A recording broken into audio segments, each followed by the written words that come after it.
नमस्कार। आज का दिन आप सबके लिए शुभ हो, मंगलमय हो।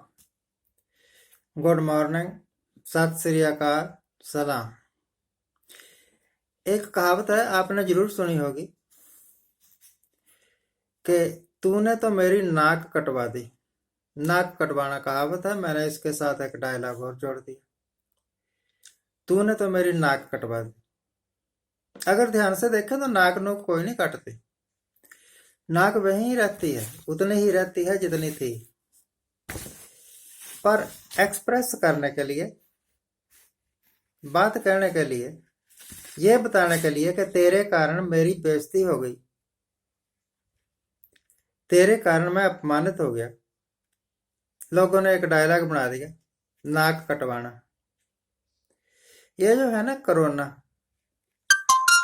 इसने तो सरकार की नाक कटवा दी। एक हिसाब से देखा जाए, जितने भी हवाई किले बनाया करते थे वो भी धूल में मिल गए, सारे सपने खाक हो गए कोरोना के कारण। अगर कोरोना ना आता, अच्छी भरी चल रही थी सरकार। सुल्तान आजम हिंद भी सोचते थे कि उन्होंने ये जो ताज पहना हुआ है ना प्रधानमंत्री का, ये बस सुखों का ताज है। सुख इस करके कि जो चाहे वो खाओ, पहले नहीं था। जो चाहो सो पहनो। पहले तो दो ही कुर्ते पजामे होते थे साहब के पास, और जहां चाहो विदेश यात्रा करो। आपको याद होगा जब डॉक्टर मनमोहन सिंह की सरकार थी, इन्होंने बड़ी बारी वीजे के वास्ते अप्लाई किया, अमेरिका जाना है, इंग्लैंड जाना है, इनको वीजा ही नहीं मिलता था। उस वक्त वो सरकारें कहती थी कि ये आदमी खतरनाक है,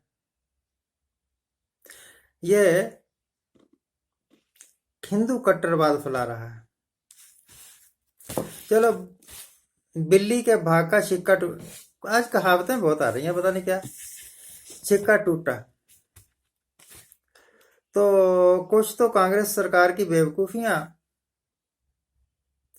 और कुछ इनकी चालाकियां, इनके हाथ में सत्ता आ गई। खूब सैरें की, खूब महंगे महंगे सूट भी पहने, बड़े बड़े लखपति, करोड़पति, अरबपतियों के साथ यारियां भी लग गई। तो यारी लगनी भी चाहिए ना। एक भूखे नंगे के साथ यारी लगा के आपको मिलेगा भी क्या? अगर किसी चाय बेचने वाले के साथ यारी लगा लोगे, कुल्फियां बेचने वाले के साथ यारी लगा लोगे, गोलगप्पे बेचने वाले के साथ यारी लगा लोगे, क्या देगा शाम को? कम से कम एक रैली का खर्चा तो नहीं न दे सकता।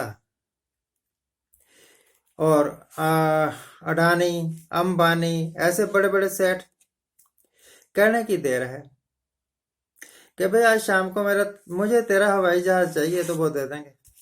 पता है कि तेरे से ही निकालना है। तब तक तो ठीक था ना, कुछ दे रहे थे सेठों को तो बदले में कुछ ले भी रहे थे। एक कोरोना ऐसा आया है ना कमीना। नंबर एक तो साहब की विदेश यात्राएं बंद कर दी, और जो बड़ी बड़ी फड़े मारते थे वो भी बंद ही कर दी लगभग। आपको याद है पहली बार इन्होंने खुद डिक्लेयर किया कि कल से लॉकडाउन शुरू है, तालियां बजा देना। अगली बार फिर इन्होंने खुद ही डिक्लेयर किया कि लॉकडाउन एक्सटेंड कर दिया है, अब मोमबत्तियां जगा देना, फोन की फ्लैश लाइट भी जगाना रात को 8 बजे, पता नहीं कितने बजे। तीसरी बारी नहीं आए साहब, पता था कि लोगों के सब्र का प्याला अब भर गया है, तो सरकारों को वैसे ही कह दिया कि भाई आप एक्सटेंड कर दो इसको। कर दिया। इनके सब्र का प्याला पता नहीं भरा था या नहीं भरा था। अब यह लगता है कि लेबरर्स, मजदूरों के सब्र का प्याला भर चुका है। इसी करके जगह जगह लोग सड़कों पर आ रहे हैं। साहब कहते थे दूर दूर रहो, 2 मीटर की दूरी होनी चाहिए। आप टीवी रिपोर्ट्स देखिए कहीं बाहर जाके ही देख लो, थोड़ा सा हौसला चाहिए बाहर जाने के लिए, पुलिस के डंडों से बच के जाना और देख लेना सैकड़ों मजदूर सड़कों पर अपने अपने घर जा रहे हैं। चल उड़ जा रे पंछी, अब ये देश हुआ बेगाना। जिस देश में ये सोच के आए थे कि यहाँ कमाई हो जाएगी, उस देश में भूखों मरने की नौबत आ गई। कैदियों की तरह रहने के वास्ते मजबूर हो गए। और अब रस्सी तोड़ा के जिस तरह बैल दौड़ जाता है ना, इसी तरह तोड़े हुए हैं अपने अपने घरों को। सरकारें कह रही हैं रुक जा रुक जा रुक जा, अब मजदूर कहाँ रुकने वाले हैं। अगर सरकारों ने भी ये फाके झेले होते ना, भूखा मरे होते, एक 10 बाई 10 के कमरे में 12-12 बंदे सो रहे होते, रह रहे होते, तो फिर सरकारों में नहीं कहना था ना कि जाओ रुक जाओ। फिर उन्होंने कहना था कि भैया भाग जाओ, कहीं गाड़ी के नीचे कट कर मार रहे हैं। उसका क्रेडिट कोई नहीं ले रहा। नहीं तो हर एक बात का क्रेडिट, भाई और बहनों 70 साल में यह नहीं हुआ था, मैंने कर दिया, मैं बुलेट ट्रेन लेके आया, मैं फलाना लेके आया, मैंने ये कर दिया, मैंने ठिकाना कर दिया। अब सरकार एक ऐसे प्लेटफार्म पर दौड़ी हुई है आगे को। जितनी स्पीड से सरकार आगे का दौड़ती है, प्लेटफार्म पीछे को खिसक रहा है, बल्कि उसके ज्यादा स्पीड से पीछे को खिसक रहा है। सरकार की स्पीड मान लो कि 10 किलोमीटर प्रति घंटा है, तो प्लेटफार्म जो पैरों के नीचे जगह है उसके खिसकने की स्पीड है 15 किलोमीटर प्रति घंटा। तो ये आगे जाने की बदौलत तो सरकार तो सोचती है ना आगे जा रही है, ये पीछे को आ रहे हैं। अहंकार कभी नहीं करना चाहिए। अहंकार जो करता है, चाहे आदमी करे, चाहे बादशाह करे, चाहे सरकार करे, वो डूब जाता है।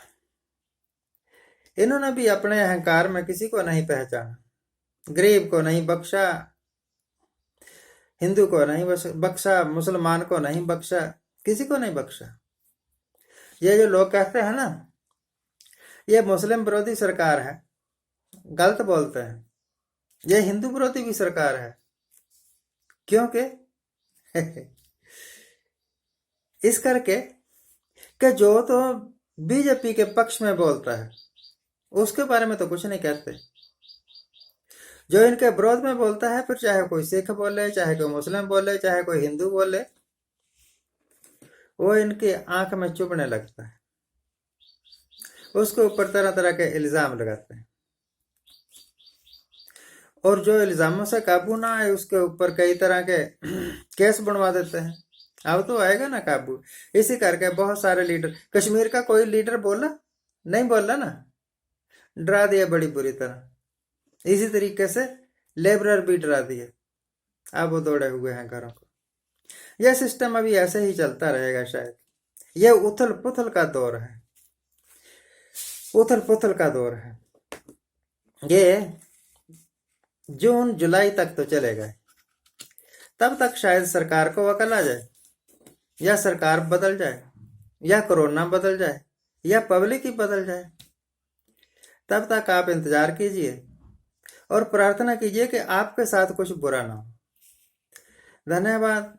आज जिनका जन्मदिन है उनको हैप्पी बर्थडे। आज जिनकी मैरिज एनिवर्सरी है उनको बहुत बहुत शुभकामनाएं। जाते जाते एक श्लोक फरीद जी का। फरीदा जोत मारन मुखिया, तिना न मारे घुम, अपन रे घर जाइए, पैर तिना दे चुम। सबसे ज्यादा निम्रता वाला श्लोक। Thank you very much, thank you very much.